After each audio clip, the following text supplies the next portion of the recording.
कोयटा में railway station धमाका, हुकूमत बलूचिस्तान का 3 रोज़ा सोग का ऐलान। 11 था 13 नवंबर तक सरकारी इमारतों पर कौमी परचम सरनिगू रहेगा।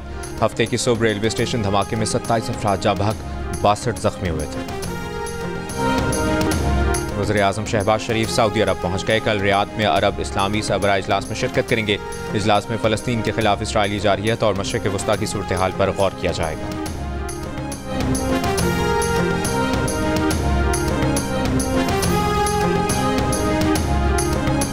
और भारत का चैंपियंस ट्रॉफी खेलने के लिए पाकिस्तान आने से इनकार। बदले में पाकिस्तान भी आइंदा भारत से कोई मैच ना खेलने पर तैयार। भारतीय मीडिया ने दावा किया है कि पाकिस्तान भारत को खेलों के लिए सालिसी की आलमी अदालत ले जा सकता है। तहाँ पाकिस्तानी हुक्काम ने दावे की तरदीद या तस्दीक से गुरेज किया है। स्मॉग का दायरा पंजाब से निकलकर खैबर पख्तूनख्वा तक फैल गया। पेशावर 657 पार्टिकुलेट मैटर के साथ मुल्क का आलूदा तरीन शहर रहा। दूसरे नंबर पर मुल्तान 439 पॉइंट्स के साथ दूसरे और लाहौर 339 पॉइंट्स के साथ तीसरे नंबर पर रहा। आज दिन में एक मौके पर लाहौर 586 पॉइंट्स के साथ दुनिया का आलूदा तरीन शहर रहा। रावलपिंडी दिन के एक वक्त 254 स्कोर के साथ मुल्क का चौथा आलूदा तरीन शहर रहा। स्मॉग के बाइस पंजाब और खैबर पख्तूनख्वा के मुताद्दिद इलाकों में नाक, कान और गले की बीमारियों में इजाफा। फ्लाइट ऑपरेशंस भी मुतासर। मुल्तान की 6 परवाजें मनसूख। लाहौर की 2 परवाजों को सियालकोट और इस्लामाबाद उतारा गया। मुल्क भर की 29 परवाजें ताखीर का शिकार। स्मॉग खित्ते पर किस तरह असरअंदाज हो रही है, सैटेलाइट तस्वीर ने सूरत हाल वाज़ेह कर दी।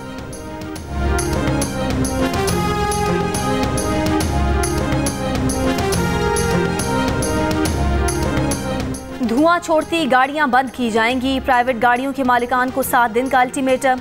धुआं छोड़ती गाड़ियों की सर्विस यकीनी बनाएं वरना भारी चालान होगा। सेक्रेटरी ट्रांसपोर्ट अहमद जावेद काजी की वार्निंग। शहरियों को 15 पर धुआं छोड़ती गाड़ियों की इत्तला देने की हिदायत। दिन के औकात में जनूबी पंजाब के शहर रुझान और सियालकोट ने फ़ज़ाई आलूदगी में लाहौर को भी पीछे छोड़ दिया। रुझान में एयर क्वालिटी इंडेक्स 812 और सियालकोट में 620 रिकॉर्ड किया गया। सीनियर वज़ीर पंजाब मरियम औरंगज़ेब ने कहा है कि स्मॉग के खात्मे के लिए पूरे मुल्क और हर शहरी को जिद्दोजहद करना होगी। मास्क समेत तमाम एहतियाती तदाबीर इख्तियार करना होंगी।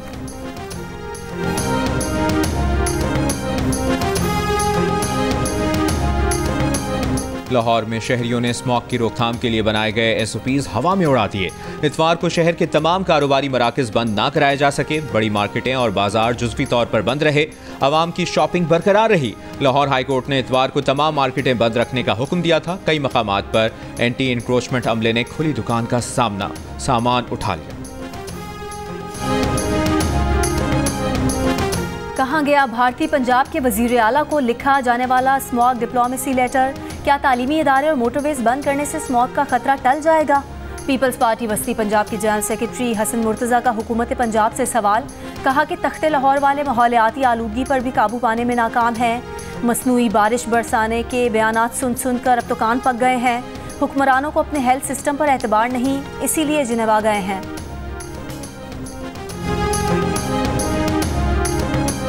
पाकिस्तान मौसमियाती तब्दीलियों का शिकार हो सकता है। पाकिस्तान को 2070 तक GDP में 21% कमी का सामना करना पड़ सकता है। पाकिस्तान को सबसे ज़्यादा नुकसान ज़राअत के शोबे में होने का खतरा है। एशिया पैसिफिक क्लाइमेट रिपोर्ट के मुताबिक 2070 तक चावल, मकई की पैदावार में तकरीबन 40% तक कमी का इम्कान है। सोयाबीन की पैदावार में 20%, गंदम की पैदावार 45% कम हो सकती है। मछली के कारोबार से वाबस्ता अफराद को 20% पैदावार कमी का सामना हो सकता है। मौसमियाती तब्दीलियों की वजह से दरख्तों की पैदावार में 10% तक कमी का इम्कान है। मौसम गर्मा में इजाफे के बायस बिजली की खपत में 40% तक इजाफे का इम्कान है।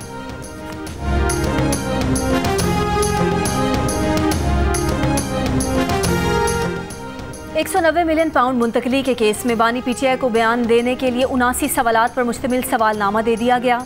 बानी PTI से पूछा गया कि फ़रद शहजादी ने बतौर बुशरा बीबी की फ्रंटमैन 240 कनाल ज़मीन हासिल की। £190 मिलियन मुंतकली में स्टेट बैंक, दफ्तर खारजा और लंदन में पाकिस्तानी हाई कमीशन से मुशावरत नहीं की गई। वजारत कानून से भी कोई राय नहीं ली गई। गवाह परवेज़ खट्टर के मुताबिक काबीना रकीन ने मुआहदे के मंदरजात पर एतराज़ किया, मगर काबीना को बताया गया कि मुआहदा खुफिया था। गवाह जुबैदा जलाल के मुताबिक काबीना इजलास में एडिशनल एजेंडा आइटम के कवायद पर अमल नहीं किया गया। गवाह आजम खान के मुताबिक शहजाद अकबर ने बताया कि वज़ीर आज़म ने मुआहदा काबीना के सामने पेश न करने की इजाज़त दी।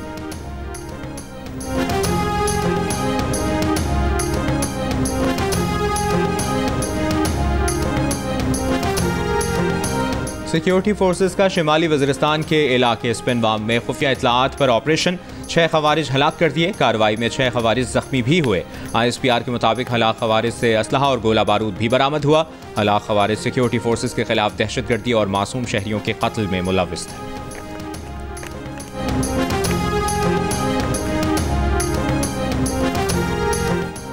वज़ीर आज़म की शिमाली वज़ीरिस्तान में फितनल ख्वारिज के खिलाफ कामयाब ऑपरेशन पर सिक्योरिटी फोर्सेस की पजीराई। कहा, दहशतगर्दी और इंतशार फैलाने वालों के खात्मे के लिए कौम सिक्योरिटी फोर्सेस के शाना बशाना है। वज़ीर दाखिला का शिमाली वज़ीरिस्तान में ख्वारजियों के खिलाफ कामयाब ऑपरेशन पर सिक्योरिटी फोर्सेस को खिराज तहसीन। कहा कि सिक्योरिटी फोर्सेस ने बरवक्त कार्रवाई करके ख्वारजी दहशतगर्दों के मज़मूम अज़ाइम नाकाम बनाए। कौम को बहादुर सिक्योरिटी फोर्सेस पर नाज है। दहशतगर्दों को कहीं छुपने नहीं देंगे। कौम की हिमायत से दहशतगर्दों का सफाया करेंगे। मौजूदा हुकूमत PIA की निष्कारी में संजीदा थी ही नहीं। साबिक वज़ीर ख़जाना मिफ्ता इस्माइल का दावा। प्रोग्राम जिरगा में गुफ्तगू करते हुए कहा कि वज़ीर आज़म कभी निष्कारी के हामी नहीं रहे। तमाम बोली दहिंदगान को छोड़कर एक बोली दहिंदा के साथ मामलात आगे बढ़ाने से निष्कारी के पूरे अमल को नुकसान पहुंचा। प्रोग्राम में गुफ्तगू करते हुए साबिक निगरान वफाकी वज़ीर बराए निष्कारी फवाद हसन फवाद ने मामले की शफ़ाफ तहक़ीक़ात का मुतालबा कर दिया।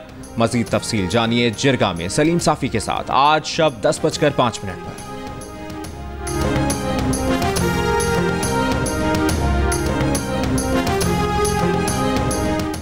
लाहौर के बाद पेशावर में भी दालों की कीमतों में कमी। दाल चना 430 रुपये से कम होकर 380 रुपये किलो हो गई। लोबिया की फ़ी किलो कीमत में 100 रुपये की कमी 500 से 400 रुपये फ़ी किलो हो गई। कराची के इलाके कोरंगी में पुलिस एहलकार की खातून के साथ टिकटॉक वीडियो बनाने पर एहलकार को मुअत्तल कर दिया गया। इंचार्ज नासिर चौकी हेड कांस्टेबल को गैर जिम्मेदारी पर शो कॉज जारी। पुलिस यूनिफॉर्म में मलबूस खातून टिकटॉकर की तलाश जारी।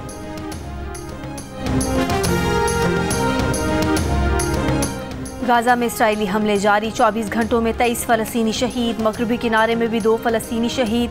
शहदा की मजमूई तादाद 43,508 हो गई। इसराइली फ़ौज के लबनान में हमलों से 24 घंटों में 52 शहरी शहीद। गजा के लिए जंगबंदी के मुआहदे पर पेशरफ्त न होने पर कतर ने इसराइल और हमास के दरमियान सालिसी की कोशिशें आर्जी तौर पर रोक दी। बरतानवी नशरियाती इदारे की रिपोर्ट के मुताबिक कतरी वजारत खारजा का कहना है कि कतर सालिसी की अपनी कोशिशों को उस वक्त दोबारा शुरू करेगा जब दोनों फरीकैन जंग के खात्मे के लिए अपनी आमादगी और संजीदगी का मुजाहरा करेंगे। कतर की वजारत खारजा के मुताबिक उन्होंने 10 दिन पहले फरीकैन को मुत्तला किया था कि अगर मुज़ाकरात के रवा दौर के दौरान कोई मुआहिदा नहीं हुआ तो कतर हमास और इसराइल के दरमियान सालिसी की अपनी कोशिशें रोक देगा।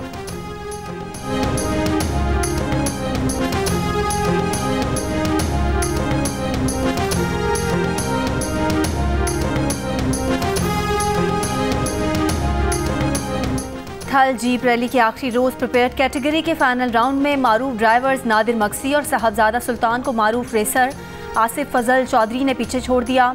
आसिफ फजल ने सबसे कम वक्त में फैसला तय किया। साहबजादा सुल्तान की तीसरी पोजीशन रही।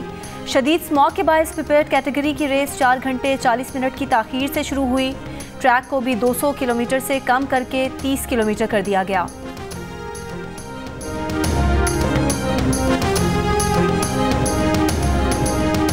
IBSF वर्ल्ड स्नूकर चैंपियनशिप जीतने वाले पाकिस्तान के क्यूइस्ट मोहम्मद आसिफ वतन वापस पहुंच गए।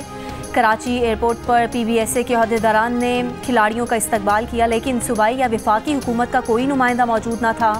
मोहम्मद आसिफ का अफसोस का इजहार।